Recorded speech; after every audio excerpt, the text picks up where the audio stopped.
All right, guys, welcome to another episode of 410 Sports Talk. I'm James Haskell. My co-host, as always, Glenn Martin, and we are really excited to have a new friend of the show, Garrett Downing. As you guys, I'm sure, already know, is the director of social media and digital host for the Baltimore Ravens. That's right, your Baltimore Ravens. Garrett, thanks for coming on the show.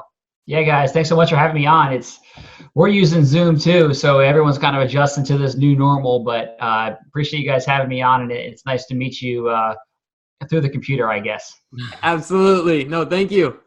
Yeah, so just getting into some off-season stuff. The first move that got everyone's attention and kind of got everyone excited was the trade to acquire Calais Campbell. So how happy were you with the Ravens getting him, and also getting him on with such a great value, only giving up a fifth-round pick to acquire him?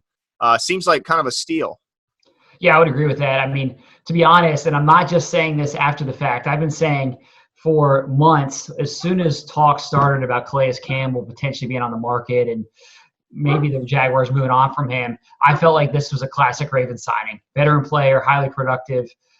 You're not signing him for the second contract where he's getting the huge deal. You're signing him for the third contract, so you're getting more value there. Great guy off the field, just won Walter Payton Man of the Year. I was actually down in the Pro Bowl, and I saw the way he interacted with John Harbaugh and Mike Martindale and so many different players on this defense. And I was like, this guy looks like he would be a perfect fit in the Ravens defense. And I really have been saying that for the past couple of months. So it's as soon as the deal was announced, it was not necessarily a surprise to me from that standpoint. And then the value is fantastic. Fifth-round pick. And that you get as part of the Hayden Hurst trade.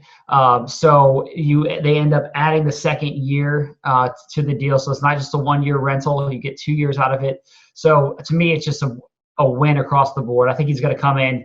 One area that the Ravens have been lacking is interior pass rush, and he can provide that in a big way. Absolutely. And even though the Ravens fans were initially disappointed when the news about Brockers not signing broke, I think the mood changed when they were able to sign Derek Wolfe to that 1-year deal. Do you look at the situation as maybe a blessing in disguise when you consider that Wolfe brings to the Ravens, financial flexibility and, of course, his versatility on the field, but also that smaller deal as far as a cap hit goes? Yeah, I mean, you look at the numbers, and I look at it, and I'm like, okay, Derek Wolfe comes at a lower cost. He had 7 sacks in 12 games last year. You're like, okay, this is a pretty good pivot. I like that change, and you end up getting a guy who, again, like I just mentioned, interior pass rush, he can give that to you. And he's somebody that, I feel like he plays like a Raven, plays tough, plays hard. He just looks like somebody who would be a perfect fit in this defense. So, yeah, the Brockers thing, it's disappointing to see that go the way it did. But at the same time, then you get Wolfe on a smaller deal, and maybe he ends up getting more production in the pass rush department particularly. So I think the one thing that I've said over and over again is that I think Eric Costa does a fantastic job of adjusting and adapting and moving well throughout free agency. I mean, just look at last year. Everyone was going crazy. Guys were leaving. Suggs leaves. Mosley leaves. Darius Smith leaves. Everyone's like, oh, what's going to happen? And then also you get Mark Ingram. You get Earl Thomas. And people kind of calm down a little bit. I think that's a similar situation here. There's a little pandemonium, there's panic, blah, blah, blah. And then all of a sudden, boom, you get Derek Wolfe. And everyone says, oh, wow, he was on the market. Look at those numbers. Pretty good move. Yeah, no doubt. And it calmed some nerves because, I was one of those people when Brockers was like, because we had just moved on from Wormley. But, we'll get into that. We'll get into that in a minute here. But also, we saw the Ravens bring back some familiar faces. And none bigger than bringing back Jimmy Smith, in my opinion. And we heard Jimmy on your podcast talk about the new hybrid role he's kind of envisioning himself moving into. Do you see that role being very similar to how they used Brandon Carr last season, or do you think he's even more versatile than a guy like that? Well, I think it is pretty similar to the way they use Brandon Carr, but I think the difference is that if let's just say Marlon Humphrey were to get hurt and miss a few games, you can put Jimmy Smith on the outside. I still think he can be a shutdown cornerback. I always liked the idea of bringing him back. I never was on board with letting him just leave. And people have been talking about that for a couple of years. I've always been a Jimmy Smith fan. I think that he doesn't get enough credit for how good of a player he is, and he was playing his best football at the end of last season. So, yeah, I think it'll be similar to what Brandon Carr did. They could use him as a safety-ish hybrid role. But then there's also – because that's more of a factor if they want to get him and Marcus Peters and Marlon Humphrey and Tavon Young. If you get them all on the field, that's a great secondary. Earl Thomas, Chuck Clark. So it has – his role as the third corner has less to do with him falling off and more to do with that you have Marlon Humphrey and Marcus Peters, who might be two of the top 10 corners in the league. Yeah, no, that's a really good point. Now, Glenn mentioned briefly the Chris Wormley move that we made with the Steelers, a little unprecedented, not something that we've done a ton. But, we had two things happen as far as departures. Chris Wormley via trade with the Steelers, and then Hayden Hurst, who is now a Falcon. So when you look at the D-line and also the tight end group, I feel like we're an injury away from having some serious holes to fill at this point. So with that, with our team seemingly being in a win-now mode, do you see either one of these moves having potential to have, in the short term, a negative impact on the team? Well, yeah, the Ravens had probably the best tight end group overall in the league last year with three guys. Now all of a sudden the three-headed monster is a two-headed monster. I would expect them to probably address that in the draft, and let's just say they were to get a fourth-round tight end. I think that fourth-round tight end could have a similar type of production to what they had from Hayden Hurst, which is 300 receiving yards, 2 touchdowns. I think you could get that in the middle of the draft as out of a rookie. Or let's just say they were to bring in a veteran, somebody who gets cut in training camp. I think you could get that production elsewhere. So as much I like Hayden Hurst, I think he's a really good player. I think he's going to do really well down in Atlanta, and I think the compensation for him speaks to that.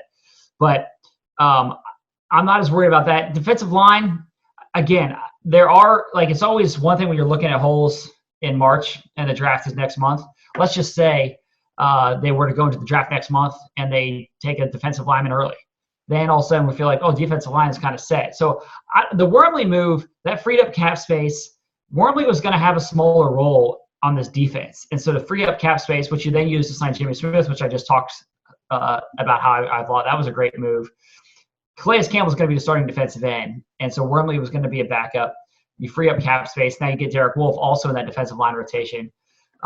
So you lose Pierce, you lose Wormley, but by adding Calais Campbell and Derek Wolfe, I think that's probably an upgrade there, especially from a monetary standpoint too.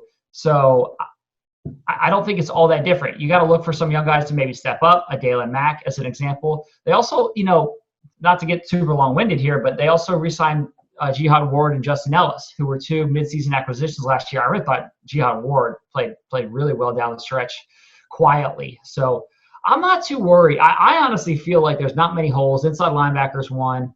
I think they're going to add a receiver at some point in the draft, and then offensive line with the retirement of Marshall Yanda.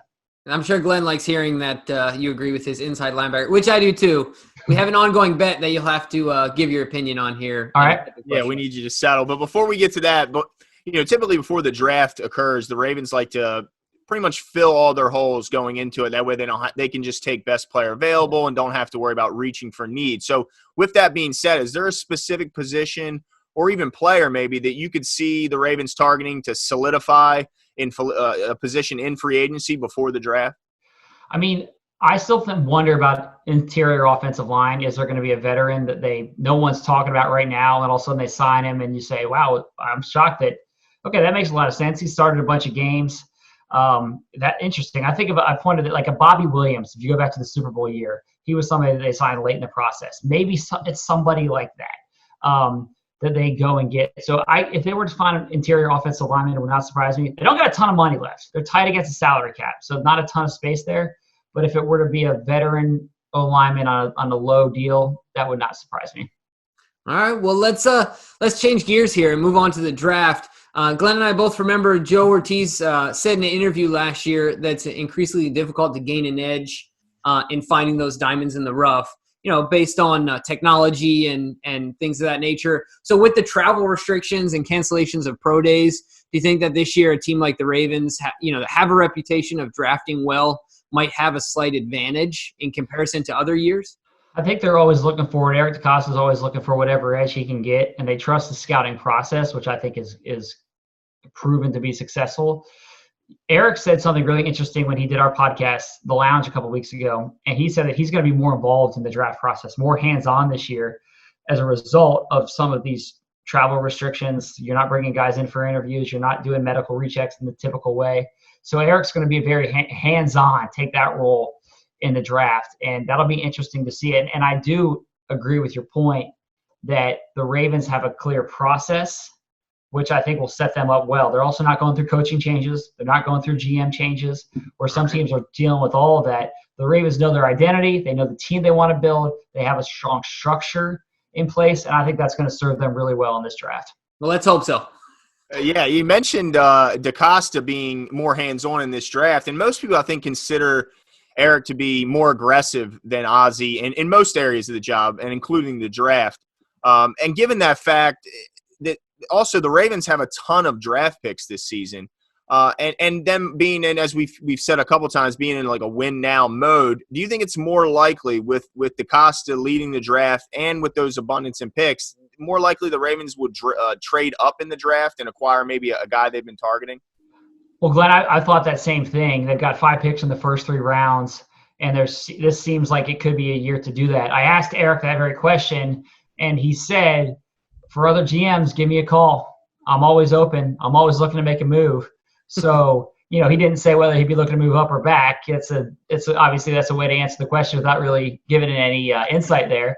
But I would not be surprised, given the way that the board falls and given the draft capital that the Ravens have, to see them trade up this year. That's something that I have kind of been saying, that I could see it falling that way. And I'll be really interested if it ends up. I think that, just say linebacker, for example. Let's just say Patrick Queen is off the board and Kenneth Murray's there, and they're sitting there around 20. And they really like him. Do you wait for him to get to 28, or do you give up, let's say, a 3rd round pick that you have a second 3rd round pick already, to just go up 8 spots and get your starting inside linebacker? That would not surprise me if the Ravens end up going that route and moving up in this draft. I tell you what, you're a buttering Glenn's biscuit right now, man. Jeez Louise. So one of the other things I wanted to know is, I think at this point it's safe to say the Ravens are in win-now mode, as we've talked about a couple times. Based on the talent that you've seen in the draft and the holes that we have as a team, do you see some of those position groups as far as areas of need being some areas other than inside linebackers you mentioned being addressed early in the draft? Sure. I mean, wide receiver, everyone says it's probably the deepest receiver class that we've seen maybe since 2014. That was the Odell Beckham draft. Just a great class. There's going to be a ton of guys in the first 3 rounds. If you don't take one in the first, you could be looking at a guy like, say, T. Higgins from Clemson is an example. Brandon Ayuk from Arizona State. In the 2nd round, you could be looking at guys like Jalen Reagor from TCU, Laviska Shenault from Colorado. So receiver, I think it's deep there. They're going to add an offensive lineman. I just think that the way the draft stacks up also does fit with some of the needs for the Ravens. Even like pass rusher, you could take a Yetur Gross-Matos out of Penn State maybe at the end of the first, or somewhere in that 2nd round range. So I think that the way it stacks up with what the Ravens need, I think they're going to be in pretty good position. Yeah, I agree. I think we'll be all rooting for quarterbacks to go in the first round, corners as well. There's certain position, offensive tackle can certainly be a position Ravens fans root to go before the Ravens pick. But I want to move on to some a little behind the scenes. We love your podcast, and we know you've been getting a lot of good guests lately. None bigger than Eric DaCosta. Of course, he's the top of the line there. But with all the players you've been able to interview, who did you find to be like the funniest, and who's that guy that you always wanted to get that you could never get to come on the show? We've gotten pretty much everybody. Now we've had to fight along the lines and try to do some convincing. Joe Flacco was always somebody that we had to just push consistently. He did it a couple of times, so we'd always mess with Joe and try to get him one more time before he left, and it didn't happen. But we've pretty much done everybody. Marshall was another one who was really tough, but we just did a podcast with Marshall as he retired, which was the 2nd time he's been on. Yeah. And he talked for close to an hour. In terms of, I thought Yonda was always a great interview. Steve Smith is somebody who was just one of the most interesting, funniest, most difficult interviews, because you had to be on your A game. If you were slipping, he would get you. So he was probably one of the most interesting interviews we ever had. That's awesome. And one of the other things I'm curious to know is, of the retired Ravens, is there one or two that you see around the facilities more often than others? Not so much. I mean, Torrey Smith came to a number of games this year, and I would not be surprised. He's someone who's going to be in Baltimore, and I think that he'll continue to be involved and around. Matt Stover is somebody who's around a decent amount. I think it's the guys that have families in the area, to be honest. It's, other guys, once guys retire, they kind of give their space and maybe they go back to their hometowns or whatever. But then on game days, Ed Reed was at most games this year, which was cool. But I do think they kind of give space to the facility because they want to let these guys kind of make their own mark, so to speak. Right. And one other guy, you mentioned retired players, Jimmy. One guy a lot of Ravens fans are wondering what's he going to do, who is Terrell Suggs. Do you ultimately see him suiting it back up for one more year, whether it's with the Ravens or another team? Do you think he comes back for one more year? I have no inside knowledge, but my guess is that he retires. Just won a Super Bowl. I would expect him to go out on top. All right. So this is a question I've been dying to ask here, based on your guys' podcast. What we want to know is, how can we get the crew, Garrett and Mink, on the show? Do we have to hoax Mink? Do we have to bribe him with like some cake or something? What is it that we got to do to get this guy on the show with you? Yeah. Well, I see enough of Mink already. So if we have to do anything together, the problem is, if it's the dual interview with the two of us, then neither of us are going to want to do it because we spend enough time together already. So, when we're in the office, we sit about 10 feet apart from each other. And so when I leave, it's like it's a blessing. Hey. Maybe one day we'll do it, though. Awesome. Well, why don't you mind letting people know, like I said, for anyone that lives under the rock and doesn't happen to know who Garrett Downing is, let people know where they can find you and where they can find the stuff you're working on. Yeah, I mean, BaltimoreRavens.com. I'd also encourage you to follow all of our different social media platforms. We've got them all, obviously, Twitter, Facebook, Snapchat, Instagram, YouTube. And then definitely subscribe to the Lounge Podcast. You can find it at Baltimore Ravens Podcast Network. And we've got our podcast on there, which we're doing daily. Also, John Eisenberg did a great podcast over the past year where he looked back and caught up with some former Ravens to see what they're doing now. So wherever you get your podcasts, again, it's Baltimore Ravens Podcast Network. Awesome. And let me say, there's a reason that site wins all the awards. There's a reason that the Ravens app is always rated as right up to the top. And it's got, of course, Garrett, you and your teammate, Ryan. So thanks again for coming on, Garrett. We appreciate it. Awesome, guys. Thanks so much, and have a great day. You too.